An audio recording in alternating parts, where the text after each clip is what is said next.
But yeah, and even though in my own personally now don't believe in spirit in the more traditional sense. I do believe in spirituality. I do believe that there's a way for us to connect with something bigger than we are, and whether that is God or cosmology or human contact, whatever that is. I think that there is that possibility to see something larger and much more expansive than we are. So the connection with something larger would be part of your definition. Yeah, exactly. And I have spiritual moments. I mean, I do have that. For instance, the first time I got a telescope for a birthday present a couple of years ago, and I said, what do I look at? Well, Jupiter's high in the sky. And I always heard the stories. Galileo pointed his little telescope and saw the disk and saw the little stars that were moving around it. But I always saw that in the abstract. The first time I looked at Jupiter through a telescope myself was a revelation.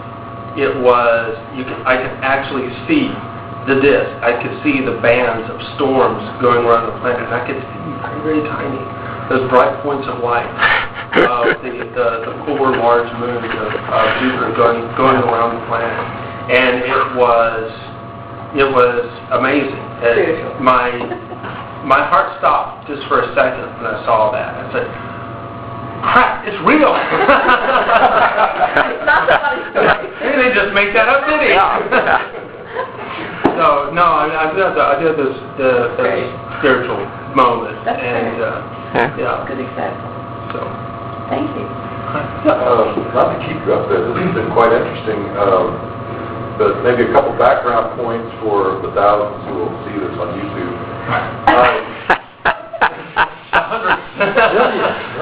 60 views, come on! You already mentioned you're a science geek, but you were studying to be a science teacher? Yes, sir. But you were also an artist, is that? Yeah, when I have time, yes. Is that how you met Diane, through art, or? No, actually, we met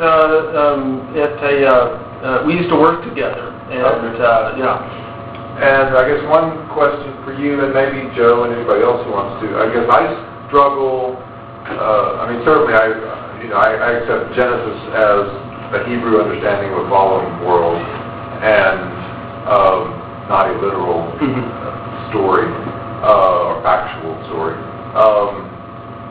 And so, I think I, like you, am in this, have been, thanks to Joe particularly, in this transition of the childhood that I was brought up in, and the stories and the biblical understanding, and moving toward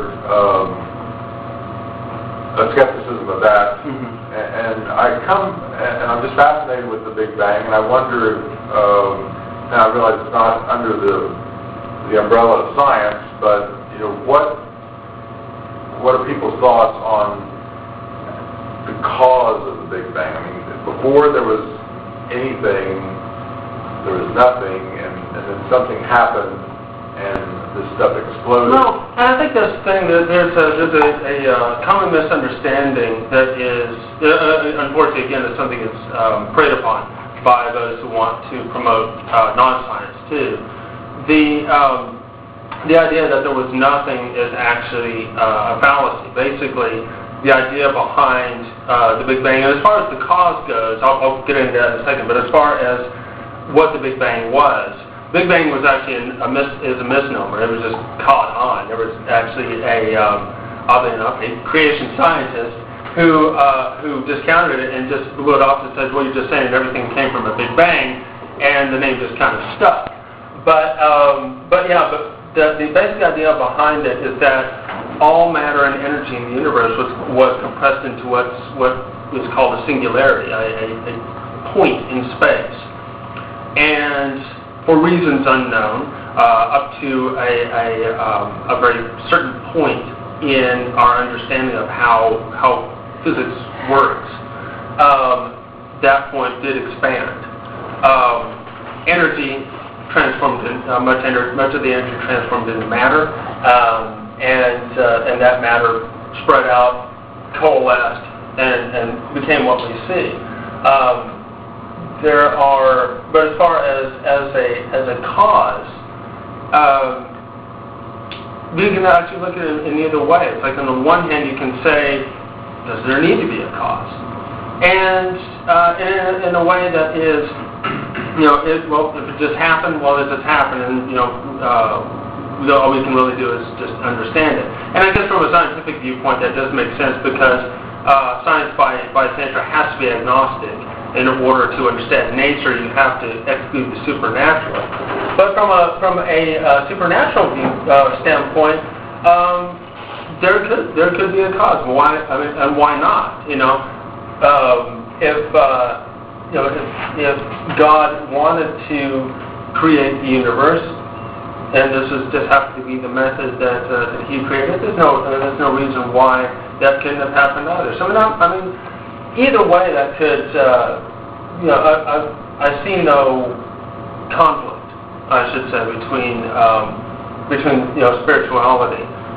Myself, like I said, I'm quite skeptical now, but for years I had no problem. I had very, very easy truce between the way I see the world in terms of everyday reality and nature, and in my acceptance of spirituality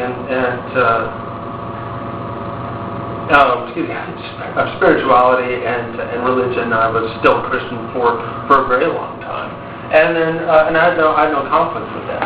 I think for me, actually, oddly enough, my conflict with religion had more to do with reading other cultures' mythologies and finding out the universality of many of the stories that we grew up, that I grew up to believe was unique to my own culture, and realizing, some of these stories go back, 4,000 years before they said they were supposed to have happened. Then I had some issues. So I started to become a lot more skeptical because of that, but it had nothing to do with my acceptance of how the universe came to be, how we came to be, as part of the universe, contemplating the universe.